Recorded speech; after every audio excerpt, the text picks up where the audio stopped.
Les travaux du deuxième sommet des 3 bassins des écosystèmes, de la biodiversité et des forêts tropicales se sont ouverts ce 26 octobre au Centre international de conférence de Kintélé dans le département du Pôle. Près de 2500 personnes venues de tous les continents prennent part à cette grand-messe pour prendre des décisions sur les questions climatiques et environnementales qu'implique un effort concerté et conjugué des pays des 3 bassins forestiers Congo, Amazonie, Bornéo, Mekong. Ayant ouvert les travaux de cette première journée consacrée au segment des experts, la ministre de l'Environnement, du Développement durable et du bassin du Congo, coordinatrice technique de la Commission climat du bassin du Congo, a rappelé à l'ensemble des participants les enjeux et les défis de cet événement. Nous avons toutes les cartes en main.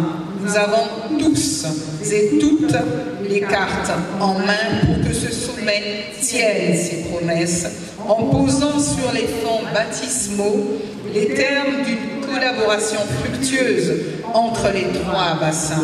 Si vous êtes ici aujourd'hui, c'est comme nous au sein du bassin du Congo, vous avez le sentiment que nous avons une responsabilité en qualité de gardien de la biodiversité mondiale, en tant que poumon de la planète et en tant que régulateur de l'équilibre carbone sur Terre.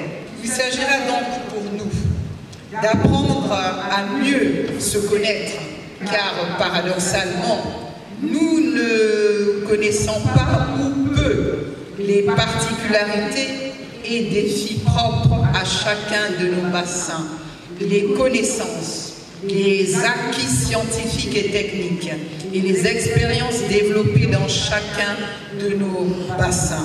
Les enjeux de ce sommet étant majeurs, tous les acteurs impliqués aux questions liées au changement climatique se donnent pour mission de parler d'une même et seule voix face aux pays du Nord qui ne cessent de polluer la planète.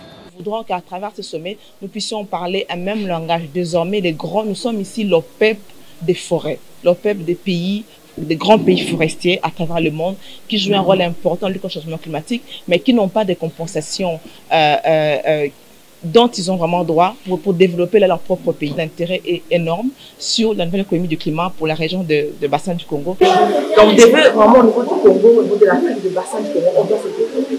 On doit se réveiller pour dire voilà, nous voulons être nous-mêmes acteurs de ces marchés tout comme de notre communauté et nos pays respectifs. Après ce segment technique, la deuxième journée de cet événement est consacrée au segment ministériel.